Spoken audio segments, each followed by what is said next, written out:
Welcome to the Banker Lamp. Please enjoy the video. You start by enabling developer options and USB debugging because Windows and ADB need direct access. Once done, install the appropriate USB driver on your PC so the device enumerates properly. Make sure to confirm the RSA key prompt on the phone. This authorizes your PC for future sessions. You're doing this now to avoid permission errors later and to let ADB list devices immediately. This step removes most connection friction and prepares Windows to communicate with the Android device reliably. You now install platform tools and either add them to Path or run a DB from that folder. This gives you a DB, fastboot, and related tools. Open Command Prompt and run a DB devices to see the phone ID. Accept any RSA fingerprint on the device if prompted. If nothing appears, change the phone USB mode to file transfer and replug using a known good cable.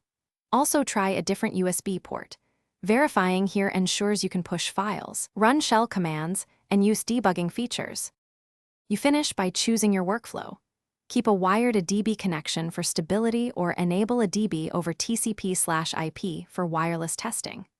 To enable wireless, run a DB TCP/IP 5555, while wired, unplug, then a DB connect phone IP 5555. If Windows driver issues persist, install the OEM driver or use a driver tool to replace the USB driver. This resolves composite device conflicts. If anything fails, reboot both devices and retry with the original cable. That single step fixes most elusive connection problems. Thanks for watching. If this was helpful, leave a like and consider subscribing. See you next time.